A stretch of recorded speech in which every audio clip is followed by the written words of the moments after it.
Hey, good morning, everyone. As you probably know, today I am Dr. Walter Matweychuk, and today is Saturday. So as every Saturday, we're going to have our normal rational emotive behavioral conversation hour. But what's going to be a little bit different today is that I have a special guest, one of the chief elf in the Santa Brigade, a guy named Dr. Dryden, my friend and longtime colleague. So what we're going to be doing today is taking some questions from everybody who is listening in today on all things rational emotive behavior therapy and cognitive behavior therapy. So let me welcome Wendy.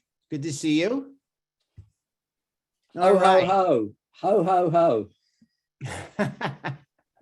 All right. I'm surprised you didn't bring a Santa Claus hat or something like that. I couldn't find mine. I misplaced mine. But in any event, what we're going to do is ask you to raise your hand, and then we're going to take a question. So who would like to begin today's question and answer period?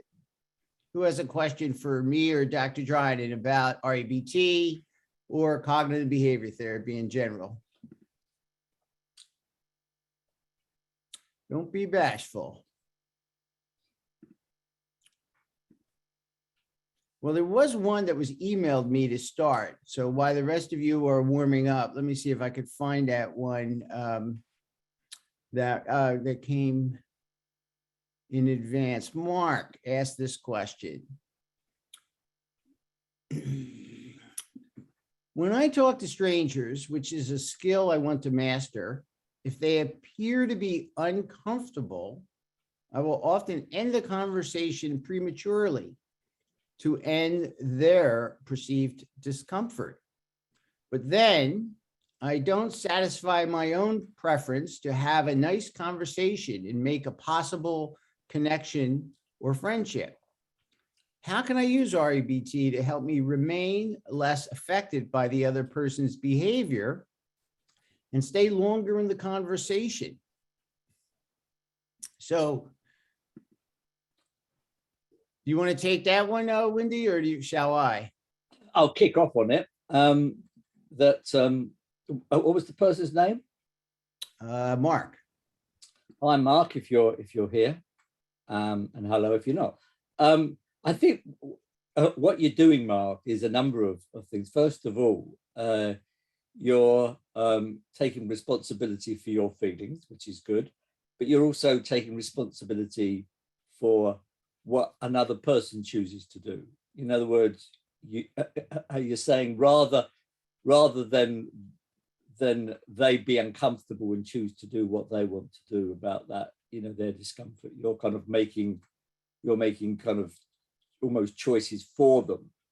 So I think not step one, but a particular thing that you can do is to say, well, look, I'm going to take responsibility for my feelings and behavior, and I'm going to acknowledge that they have responsibility for their feelings and behavior, and therefore if they're going to feel uncomfortable, which they may or may not do, because again, you may be, that's an inference of yours, then if they do feel uncomfortable, then that's their decision about what to do about that. But in terms of, what rigid and extreme sort of attitudes you might hold towards that, it's possible to hypothesize. One would be that, I have to make sure that other people are comfortable when they talk to me. And if not, then there'll be an extreme, extreme sort of attitude conclusion there. You also probably hold certain rigid attitudes towards yourself as a social being, particularly as you come into contact with other people. But so certainly there are a number of things that you can do.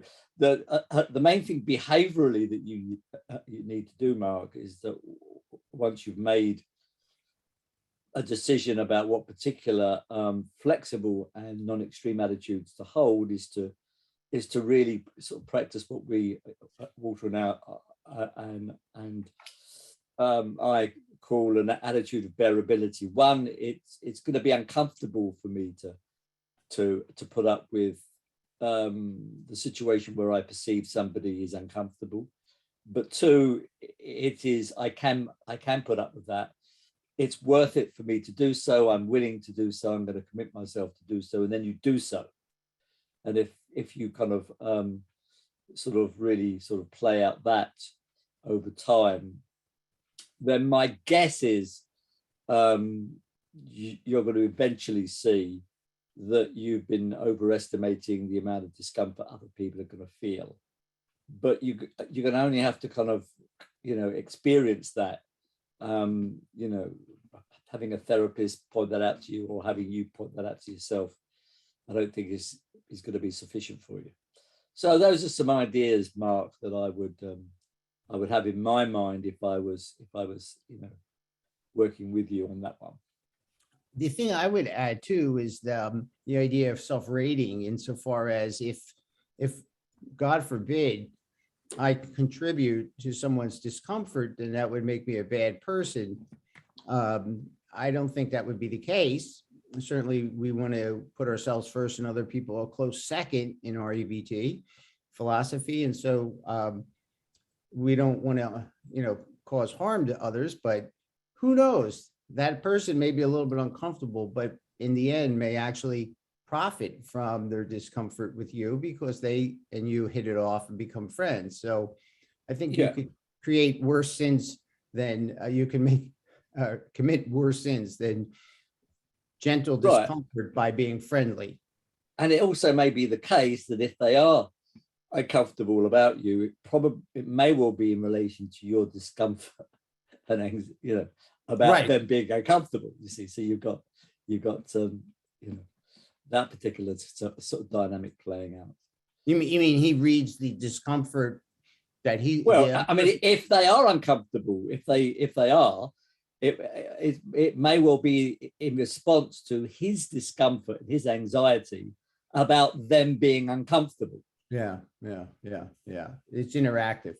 So here's a really interesting question that's been submitted through the chat box, which I think is quite interesting. So I'm going to read it if that's okay. Ivan's on here, but I'll read it to make it quick. I cannot talk now.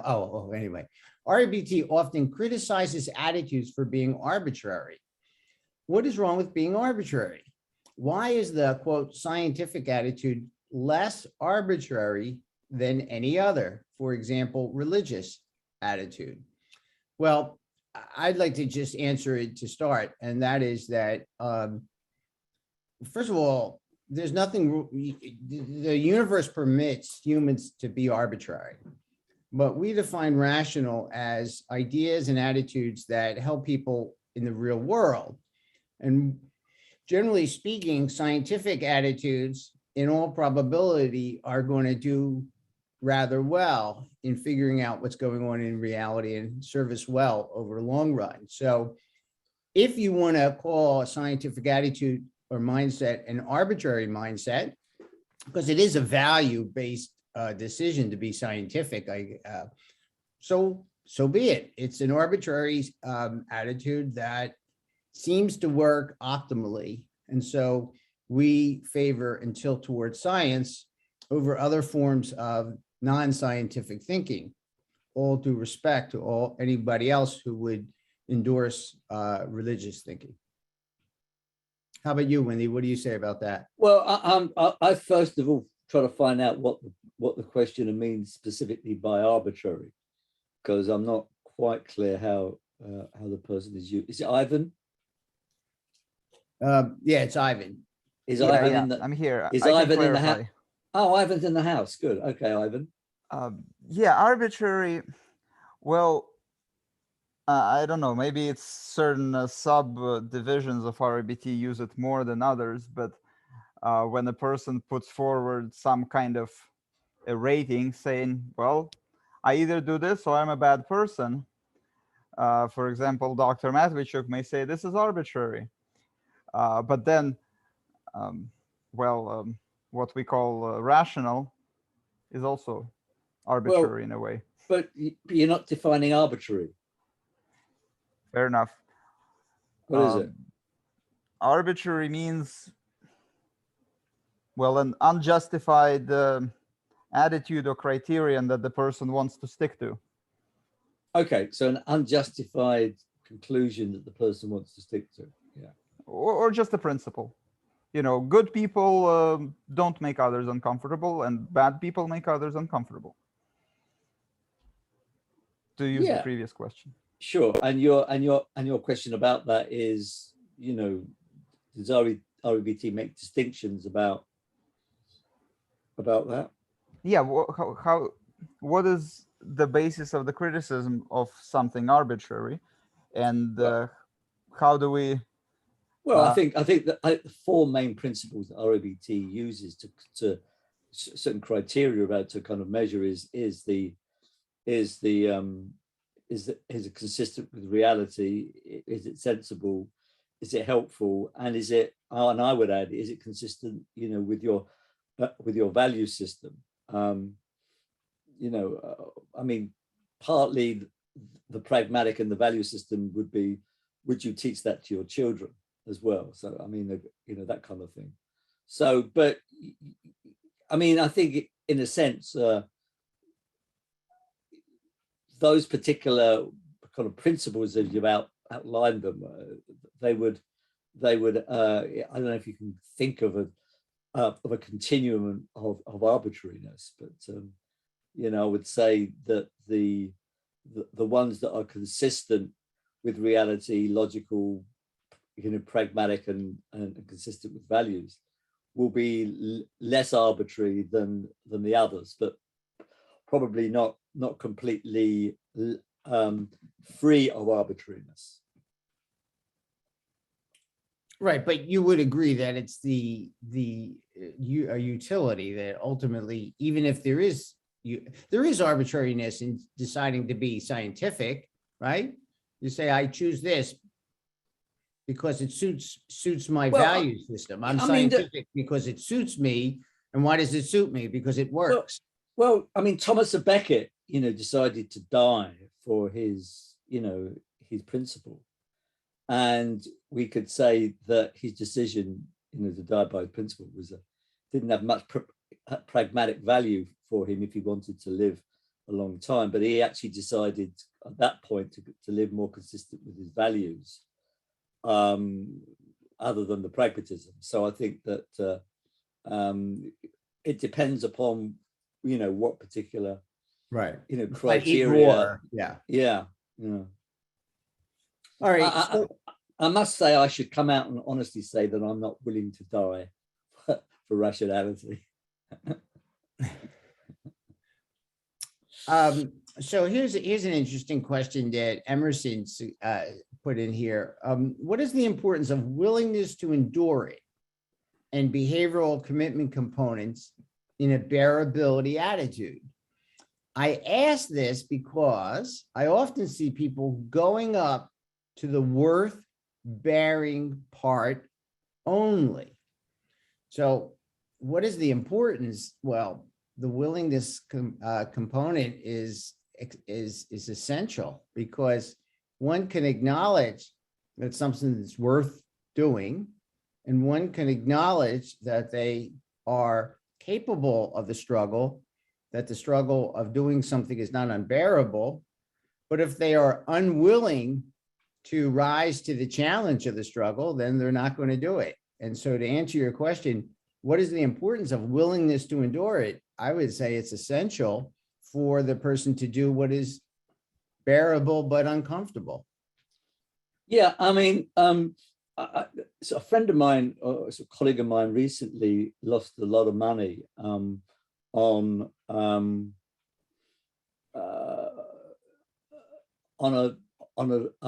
venture.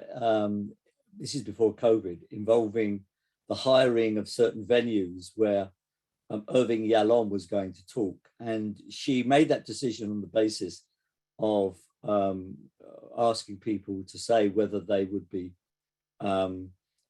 willing to make a pay a certain amount of money, and they all said yes. And she then, based on that, she acted on that, and she lost a lot of money. So I think willingness, I mean, I got willingness from ACT, acceptance and commitment therapy. And for a time I thought, well, you know, is it, you know, willingness, is it willing, you know, would preparedness be, anyway, I don't think it really matters.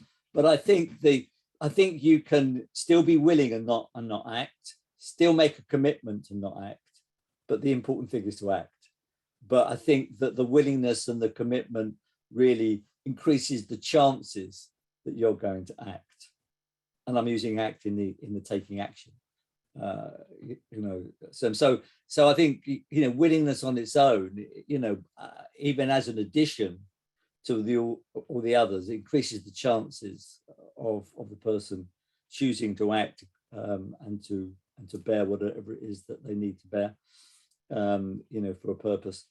But you know, I mean, it's a bit like what you know, the old Carl Rogers things, you know, is this condition necessary and sufficient? And so I'd say maybe willingness is necessary but not sufficient on that point. So sometimes it's fun to go back to the most fundamental ideas that we might take for granted and reevaluate them. And I think this question goes to that. Why, Prince asks, do rigid and extreme attitudes cause unhealthy negative emotions? And second one associated with that question is, why does REBT only have 8 emotions and 4 attitudes?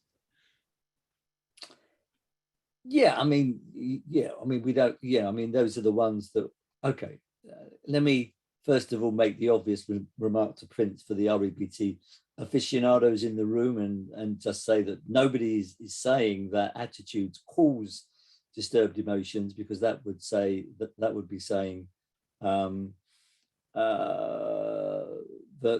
attitudes and emotions are separate, and the one factor would have to be independent to be deemed to cause the other factor. So if we don't sort of spend much time on that, just say that, and I think the point would be to actually have a look at the literature. I think sort of Dan David's work and his colleagues, I mean, although I think some of that research is kind of problematic, there is certainly, I think, enough there to show that there is certainly a strong relationship. But, and this is the important thing, there's surely other research that shows that kind of factors other than rigid and extreme attitudes, would play a role as well. So, we're not saying that it is only rigid and extreme attitudes that we kind of want to make a look at, but it is, if you like, a sort of theoretical assumption that says that is at the very core of the disturbed experience, but it doesn't sort of cause it.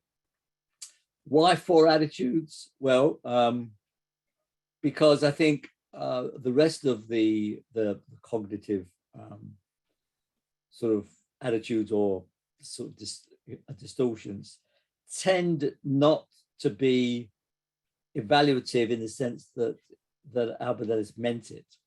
And why 8 emotions? There's no reason why that should be, only 8 emotions. In fact, we could add emotions like self and other pity as an emotion, or make a distinction between healthy and unhealthy. Well, can you have healthy self-pity? I'm not sure. But anyway, you can add, certain things. So, I mean, even though, those particular 8 emotions tend to stem from my writings, all I was saying, those are the most frequent things that actually came up. You could then say, what about disgust? We could have an interesting sort of discussion about whether disgust is an emotion or whatever it is. And can we talk about healthy and unhealthy forms of disgust? Be interesting to have that discussion. But so in answer to Prince's question, there's no, it's not fixed. It's saying at this particular time, this is what we're what we're emphasizing, but the theory is open to modification.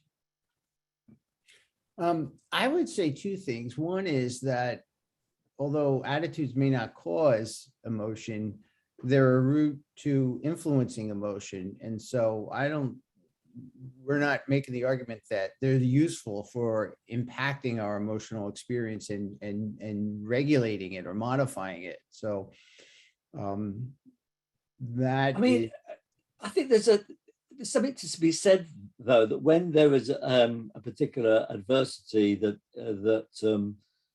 is in place and the person responds to that, you know, they're actually responding. And I think Albert Ellis mentioned that in the very first paper. We respond attitudinally, emotively, and behaviorally to it. And these things are all mixed up, particularly when there's an emotional, component sort of involved. So, yeah, I mean, we talk to clients and amongst ourselves about what's your emotion, what's your attitude, and we talk as if they are separate, but they're really not. Particularly when there's within an emotional episode. And Albert always would say largely cause. So there was always some wiggle room in there for, well, this is influential, but not the only factor. And the other thing is, why 4 attitudes?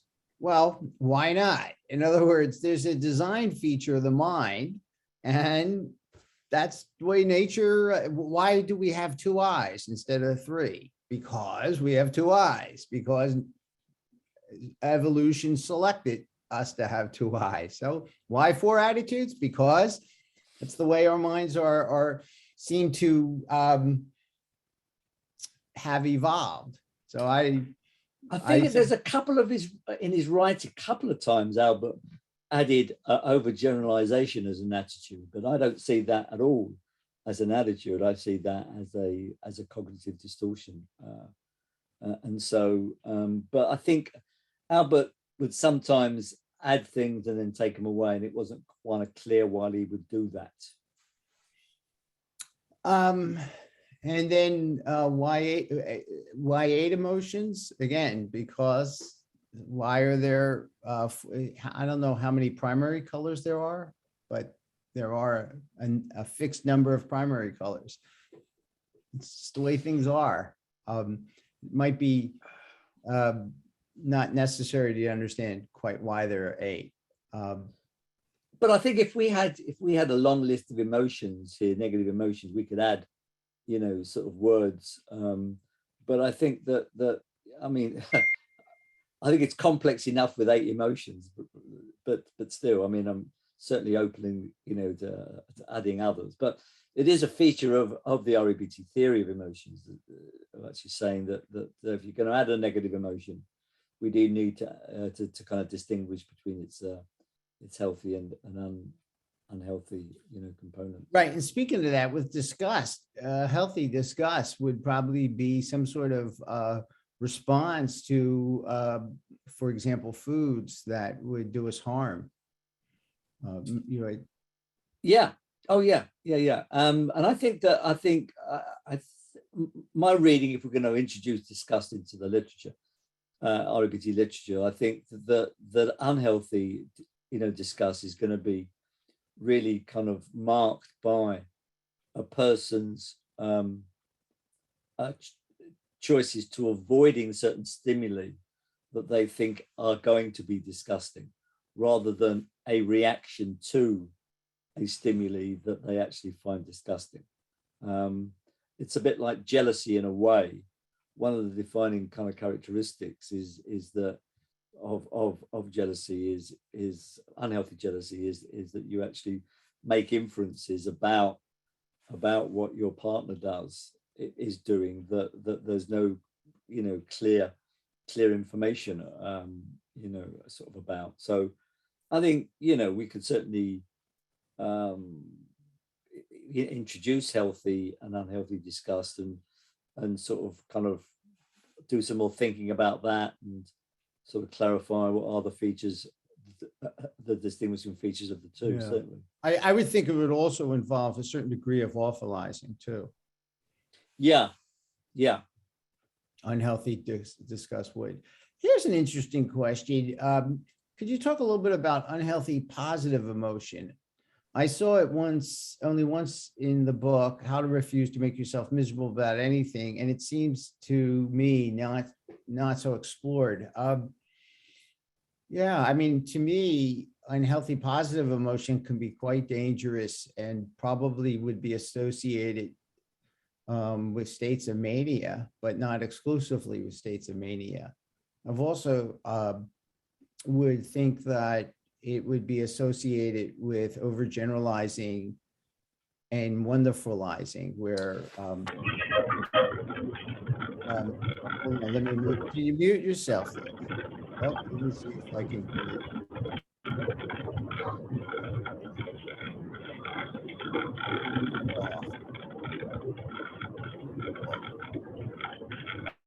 All right.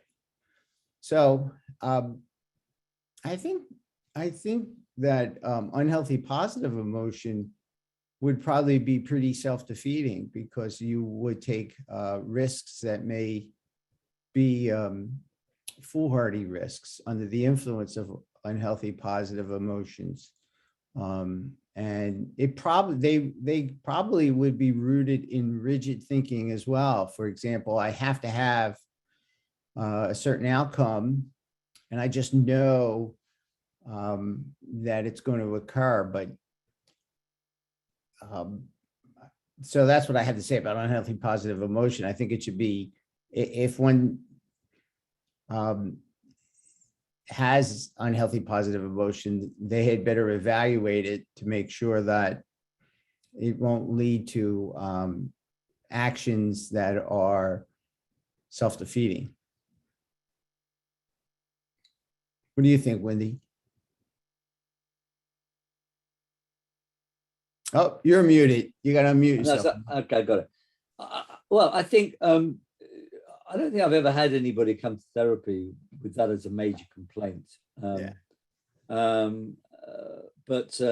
yeah, there, you know, and also I think there's a distinction between sort of what I called many years ago time-limited irrationality. That is, you could, you know, we're not in REBT trying to eliminate all forms of irrational thinking, for God's sake, even if we could, which we can't because it's built into the human condition. As Albert would say, we're actually trying to help people to minimize it as much as they particularly can and are interested in doing. So the idea is, if you are awfulizing as an initial response, but then you are able to stand back and recognize you're awfulizing, well, that's just fine. And again, if you're wonderfulizing and you'll stand back and you're saying that, but it's the acting on that, it's the sustainedness of that attitude and the actions that you take on the basis of that, which I think is kind of problematic.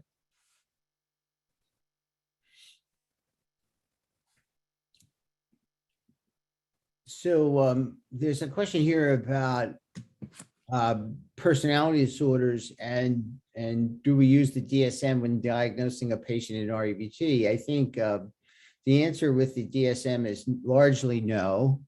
Albert used to make a distinction between nice neurotics and difficult customers, which I think is a useful one. Once you get to difficult customers, they're coming all like ice cream, different flavors, which may overlap with some DSM diagnostic categories, but generally speaking, I don't find the diagnostic system of it's very useful, the DSM diagnostic system. Does REBT work in cases of personality disorder? I think that it can, and it needs to be tailored, just like when you do REBT with anybody else, it needs to be tailored for the individual. And if you do it with children and adolescents, it needs to be tailored for those. Two, it needs to be tailored according to a person's intelligence or their knowledge base. So if I find out that somebody's a computer programmer, I'm going to use different metaphors than I might if I find somebody who's an athlete. And so I think that you just need to adapt REBT to the individual. I often say to people, don't become your diagnosis. And I think it's useful for the psychotherapist not to look at people as a diagnosis, because it can blind you. You're looking at a person who's having problems. And then the question is, well, how can we best help them? And so I try not to look at people as diagnoses, and I encourage them not to see themselves as diagnoses. These are abstractions. I hear myself thinking of Alfred Korzybski and how you go up the a ladder of abstraction and you get further from reality. So, you know, what is a DSM diagnosis but an abstraction, a collection of observations about symptoms, behavioral symptoms, and other symptoms that people report internally. So I'm not at all a fan of the DSM. And I think it's important to tailor therapy to the individual, whether they be someone who has entrenched problems, which might be more consistent with somebody with a quote unquote personality disorder, or somebody who has problems that are more recent. What say you, Wendy? Well, I think that's a very, interesting and involved question. I mean, I think that I, like you, am not a great fan of these diagnostic, categories. However, I know some REBT therapists are, and certainly, in order to kind of get reimbursement, you may need to use some of these categories. Oh yeah, and so which luckily is not something I have to concern myself in Britain.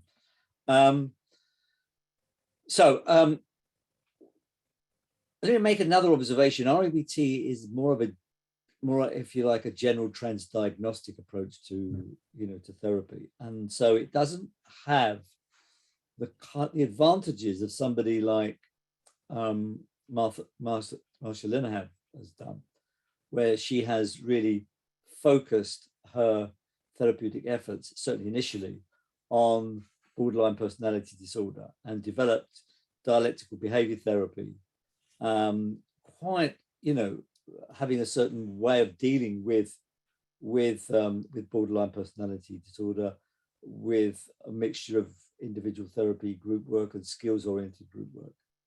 Now, I think that sometimes I kind of wish that, that REBT therapists would do that, really take a disorder, really focus on it, and just see what we need to develop from REBT to modify it for a particular way of working with people.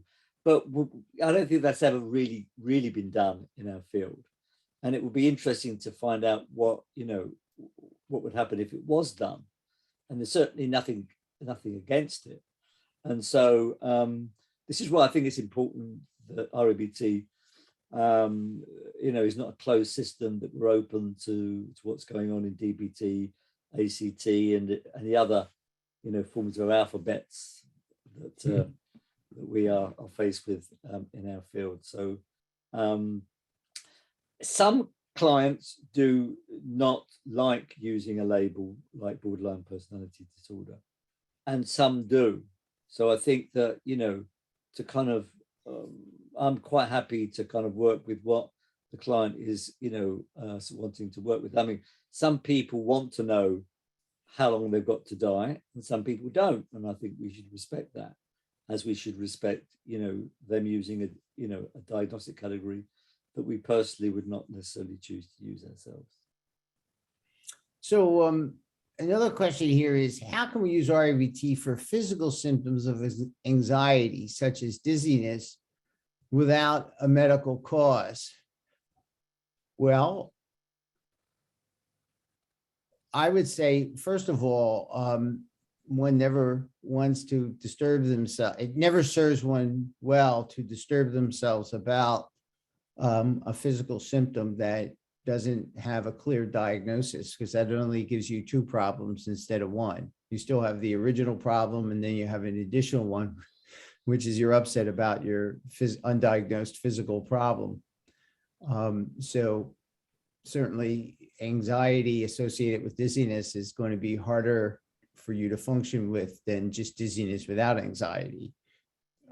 I had some dizziness earlier this winter, which took me to the doctors, and I wouldn't get upset about it. I would just say I better have it checked out. It turned out that it's nothing. And it still occasionally reoccurs. So, and then if there are certain things you have to live with and carry on despite them. And so I would just pause when I get dizzy and then continue to do my walk. What do you say, Right. Wendy? That's why they call you Dizzy Matweychuk. What do I say? You might want to leave the jokes to the professionals. Fine. Okay, so I think that it reminds me of I mean, talking about the dizziness. A question reminds me of a famous person who had headaches and they couldn't find out, what the headaches were, so they assumed it was psychogenic, and he went into psychoanalysis and actually died of a brain tumor. So I think that I think we need to kind of bear in mind, it's difficult. We can't rule out, all we have is probability, isn't it? So that so I think kind of working with somebody, on the basis of, okay, you've had these tests, what you've been told is, that it is probably there's no physical cause. So we're going, shall we work with you on that assumption? Because we can't, say that, no, there is no physical cause. All we can say is, on the basis of the tests you've had done, in all probability there isn't, and work on that. So that's the first thing to be said. The second thing to be said, that reminds me of a situation in England once, that there was this person who was, I don't think he was a psychologist, but he was a medical person, and he kind of made the point that in his view, a lot of panic attacks were actually due to disorders of the inner ear, and he would train people to do various physical exercises. And so certainly with dizziness, I mean, it wouldn't hurt, if that was done. But, and I think my main point is that quite often, if you hold a set of rigid and extreme attitude towards these symptoms, you then focus on them, and the self-focusing on them, not only on its own, but with the underlying rigid and extreme attitudes, will actually create a, if you like, a maintenance where you're going to notice these symptoms because of attentional and attitudinal factors. And so I think, some having worked on the attitude, some attentional training, I think, which should, be quite important as well. And, in terms of pain, for example, what we know about pain is that if you're going to sit in a room, not do anything, and focus on your pain, then your perception of pain is going to be much greater than if you went out, you did things, particularly things that you valued and got involved in. And so I think that needs to be explored with the person. So you could actually, talk with a person. It's a bit like, how are we going to create the conditions where you are going to endlessly focus on your dizziness and, take a paradoxical view on that.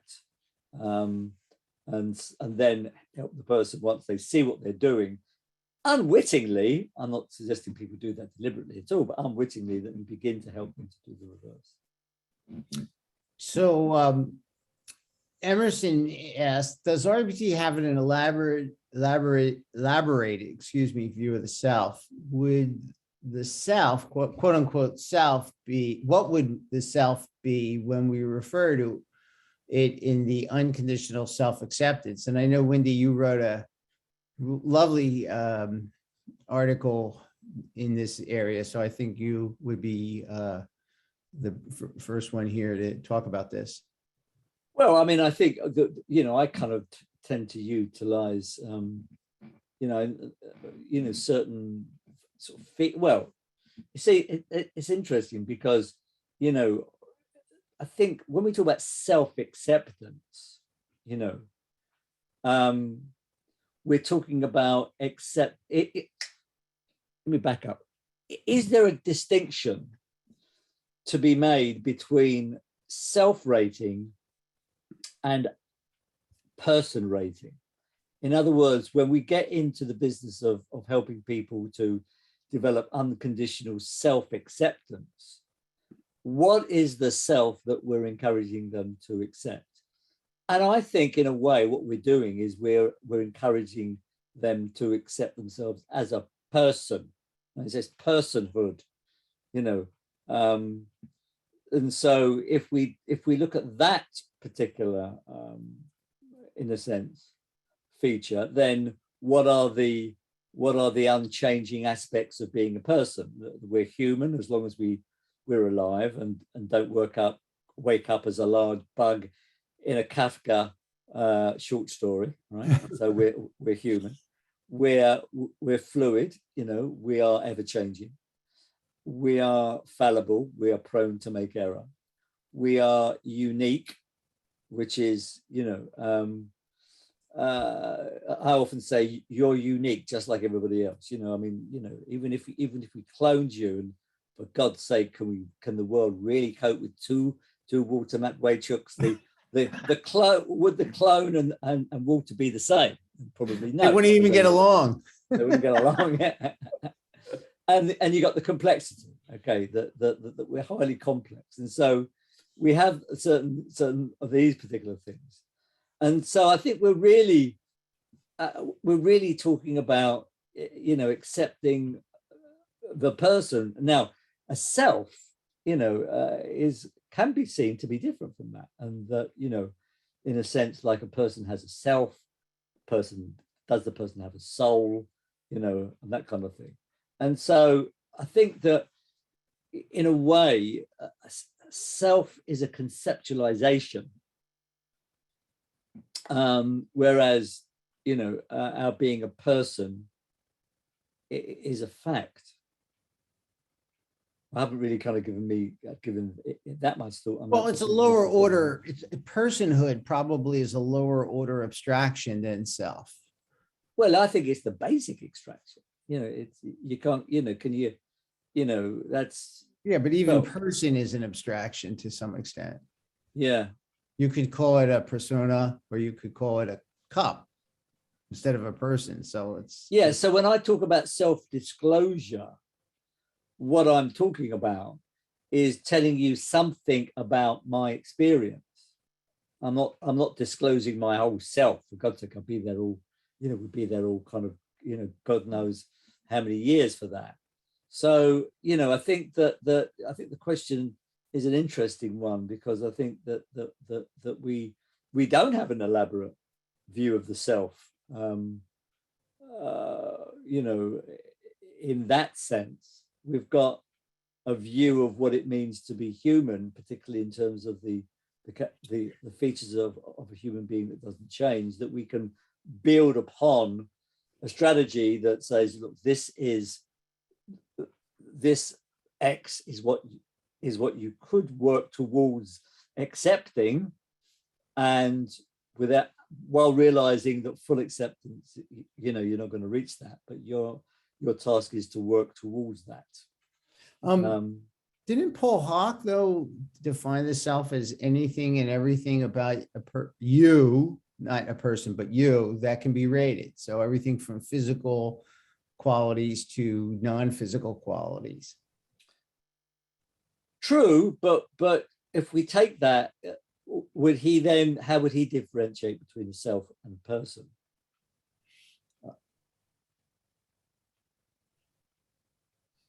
I think we need some help from philosophers here, in a way.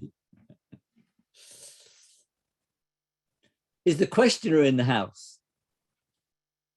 Yeah, Emerson is here. Emerson. Yep. Do you want to come in and join us?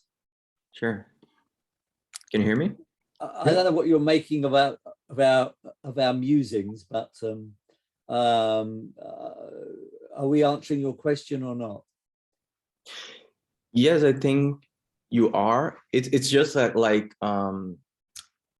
I've seen the like some of the components of unconditional self-acceptance, for example.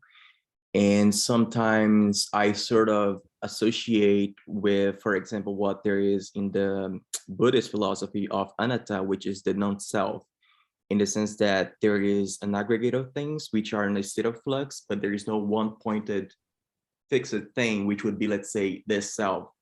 So sometimes, as you were explaining, we refer to this unconditional acceptance towards the person, but sometimes it's something more sort of philosophical and abstracted. So I was wondering about this self in itself. What is it that we refer to?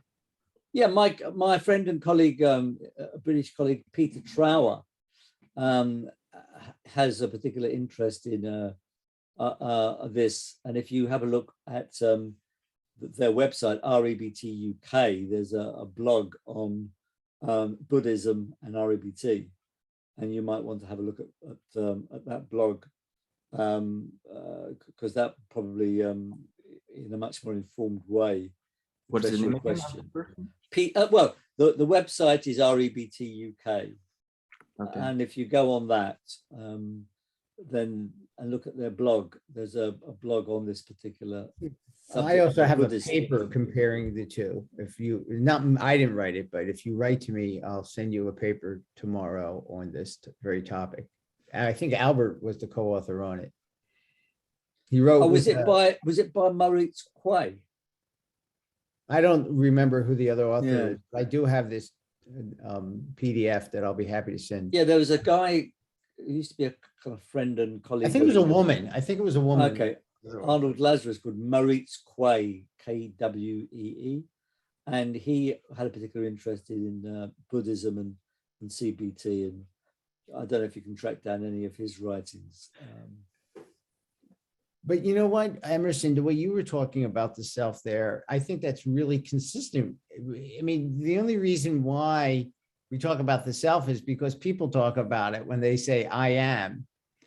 So one of the things that I always try to do is get people to adopt the quintessential elegant position that, you know, they have aliveness, and then they have these qualities of uniqueness and being in a state of flux and complexity. And let's just talk about the parts rather than rating the whole. So self, like person, in my view, is an abstract term that represents all these disparate parts that come from using the verb to be. But if you try to only rate if you focus only on the parts, you don't really need the self component. And so I always try to push for that position of just rating the parts and forgetting about what the whole thing looks like. I think one of the best definitions of a human being I ever came across was in an episode of Star Trek, the Next Generation, and this other species came down and they said, yes, human beings, ugly bags of mostly water. And I thought that was great, because we are mostly water, and we're ugly bags from their perception. So if we're all ugly bags of mostly water, why not just accept that feature and then just focus on the bits of ourselves that we don't like or want to improve, and let's kind of focus on the bits of things that are useful, valuable, we do like, and sort of kind of go forward on that. How about, I think I ran through most of the questions, but one that's always really asked, which I think we could revisit, is this idea that how do you get people to enhance the conviction in their attitudes, that people quickly can get to intellectual insight, but have difficulty taking that intellectual insight and believing it in such a way that they feel emotionally differently and act differently. So Wendy, why don't you? Well, I think sometimes, you can, it's interesting sometimes, and this happens sometimes in my single sessions, that you can put something in a certain way that people, they kind of get it. There's a flash of something, and it does change something in a fundamental way. But that's not, but I think there's more kind of chronic issues, and I often, in working with people and talking, I use my own example of how did I get from somebody who was scared of speaking in public because of my stammer to somebody who has no concern at all. In fact, I enjoy public speaking. How did I get to that? And if I was to reflect on that process, and don't forget, I wasn't an REBT therapist at that point. I heard an attitude that was expressed by Michael Benteen when I was about 19, and he was talking on radio and about his stammer, and he said that what helped him was the attitude: if I stammer too bad. And so I thought that was great. I changed it to if I stammer, fuck it, which had a bit more force. I then recognized that I needed to put that attitude into practice by facing adversity rather than avoiding it, not using some of the safety seeking maneuvers that I was using that would stop me from facing it fully. Allow for the fact that, that was going to, in the short term, mean I was going to be more anxious and more uncomfortable. And I persisted. And at some point, I recognized that I wasn't scared anymore. And I don't think, and that's why I think that what I often say is the best way of facilitating that sort of transition is when you're rehearsing attitudes, facing adversities, and acting in ways that are going to support the attitudes that you want to develop. And to do that with regularity and persistence. And I think, that I think is how to do it. As Walter says, it's not too difficult to help somebody to gain intellectual insight. And, sometimes people think that that's all they need, and that's fine.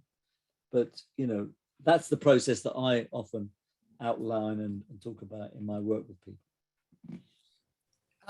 Let me ask you this question, Wendy. How do you think REBT will change in the future? Okay, we done with that other question? Yes, I think we're done with the questions that I have. You didn't want to add to anything about that? No, I think that Okay. action is probably the best way. You have to act upon the attitude. Otherwise, it's just all talk. Right. So about the future of REBT was your question? Yeah. What was the actual question? Well, my question is what do you think REBT will look like, say, 10 years from now?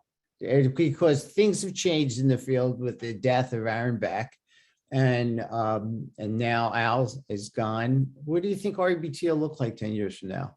I think REBT in 10 years' time will look pretty much as it is now. Let me think. I'll be 81. I'll still be going. You'll be 71. You'll be 71. You'll still be going. So I think that, I think the main thing is in any what's the future like kind of question is, what is the quality of people coming up through the ranks? Now, it may well be that the quality of younger people coming up through the ranks of acceptance and commitment therapy are going to be, such that the future of ACT may be healthier than the future of REBT. And so I think that we do need to think not about what us more seasoned people are doing, but who's coming up through the ranks, Yeah. Who can rely on. It's not like we're a football team. We can pay money to kind of, get one of Steve Hayes leading people to come in and do the work on REBT, because that person will be an ACT person. So, it's not like changing loyalties like that. So I think that the answer to that question is, what are we doing to really facilitate, younger professionals, younger scientists, younger people to really become attracted to REBT? Now, I don't think REBT's had a great record of that. I think Albert, as a leader, was a therapist, was a trainer, wanted to get the word out there. Beck was, I think, when I was there, much more concerned about, attracting younger scientists, to his fold who were also clinically competent. So I think that in a way, I think the answer to your question is actually depends upon what quality of people we can attract and what they're going to be doing going forward. Maybe the future of REBT is in Romania, because Dan David seems to be doing most of that. Yeah. Maybe we'll have RREBT, Romanian Rational Emotive Behavior Therapy. Yeah. What is your request to new and future REBT practitioners or researchers?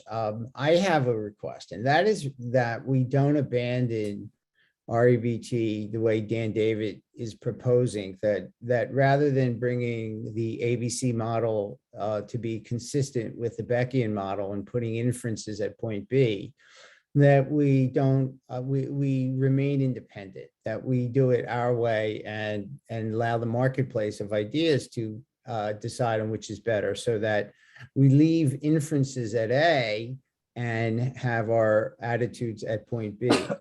So my request for future researchers and practitioners is to stick with the critical inferences at A, the model, the ABC model that Wendy, you've put forth, rather. Yeah. I mean, I think there's, there is that. I think that the important thing is that we're open to new developments, but we're kind of we know where we've come from. We have one foot in our legacy, but also one eye towards the future. I don't think we can actually avoid to become a closed system, in any shape or form. So I would say that and I think REBT is good at that. I think we are good at or at least some of us are good at really being sort of aware about what other approaches can offer us, but be mindful of. I think one of the things that we've lost people to other approaches because they've let go of the legacy. They haven't really been, if you like, underpinned, if you like, by the the core ideas, and therefore I don't think therapy, is something that you can, switch backwards and forwards from. I think there aren't, because I think that we're not just talking about kind of technical matters. We're talking about philosophical matters. We're talking about, the way that we see the world, et cetera, which is kind of different, different. Yeah, it's not like pills. You can have a different pill for different people. Yeah. But having said that, as I say, if we're rooted in our legacy, but open to other developments, I think that's the best way forward. The other thing I would say is that I would like future practitioners to use the language of precision, such as attitudes instead of beliefs, because attitudes, I think Wendy pioneered this idea that it's a much clear cognition as to what we're talking about rather than beliefs. Yeah, and let me just say that I did that because, I mean, I've been for years unhappy with that. And I thought, well, if I don't come out and say something, I'm not being true to my own values. So in 2016, I wrote a book about that. But in no way, shape or form am I really kind of insisting anyway that anybody uses that. I'm just saying. But you think it's better?